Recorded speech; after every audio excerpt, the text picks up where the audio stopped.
Spenceley, been investigating a series of unexpectedly strange noises in the bomber. I decided to do some sound recording, so I placed a microphone near the radio operator's position and set the machine running, and the hangar was evacuated. Ivan returned to the hangar and played back the tape. He was staggered by what he heard. This is his actual recording from the empty plane in the deserted hangar.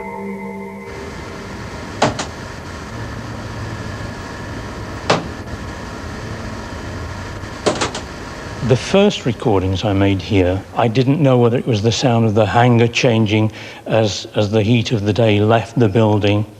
I really wasn't sure, and I didn't know what to make of them. What I needed to do was do some more recording and also observe the natural ambience of the hangar.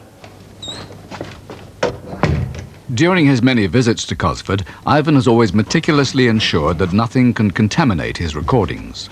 I seal all the outer doors with a strip of paper which I sign, and if that paper's broken, then I know somebody has gained entry. But since I've been doing it, I've never found any broken seals. To ensure the sounds aren't caused by faulty equipment, Ivan uses several different recorders and microphones. When the time came to publicise his findings, he invited Radio 4 producer Gwyn Richards to join him for an all-night vigil on board. It was about midnight, and we'd been sitting there for some time. I looked down to the rear gunner's compartment, and I thought I saw a pinprick of light. And I nudged Ivan and said, "Can you see what I can see?" And he said yes.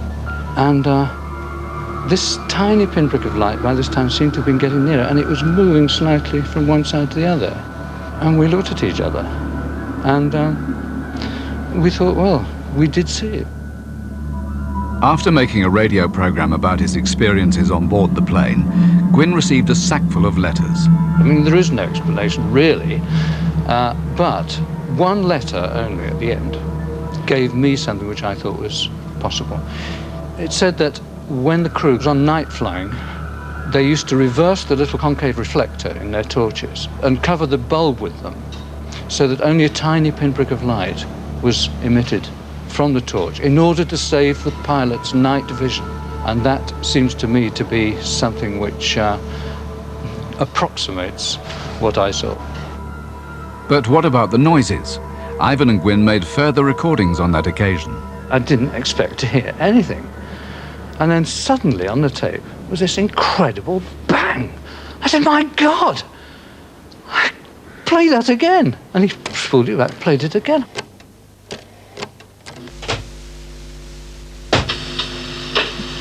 Well, this is absolutely ridiculous. I just don't believe it, but it's there. Also on the tape was a sound that Ivan's recorders had not picked up before. This is the actual sound.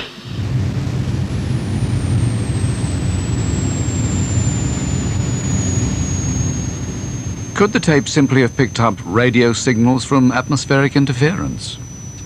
I wanted those sounds verified by somebody who might know what caused them. Which was the worst part, landing or takeoff? From my point of view, landing. Ivan contacted the former 398 crew, among them pilot Phil Pritchett and navigator Gary Lewis. We climbed aboard and took up our positions. I was a pilot, so I took the captain's seat. Gary was up in the nose in the navigator's seat, and we went through all the drills that we have to do before we start flying.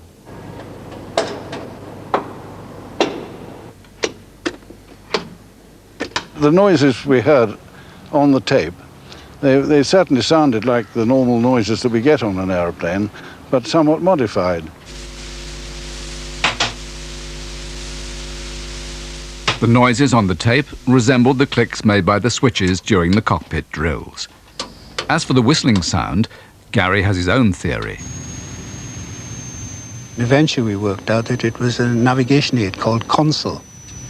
This surprised us because, as far as we knew, the navigation aid had been out of service for about 25 or 30 years. I thought it was very strange to get these noises in the middle of the night, hangar doors locked, nobody on the aeroplane, just tapes recording. Very strange indeed. The last Consul navigation unit was decommissioned in 1956. Thinking about it since then, I still can't find any logical explanation. It just defeats me completely. But could the recording simply be the sound of the hangar contracting as it cools down at night? The roof of the hangar creaking and that kind of thing. It's an easily distinguishable sound. It can't be mixed up with anything else. So what did the original hoaxers make of the strange noises Ivan has recorded? There are noises which may need further investigation, but there is probably a logical answer to those noises. But what that is, I don't know. I've listened very carefully to the noises I've recorded on that plane. I've tried to find natural causes for those noises. After 9 years, I haven't been able to do so.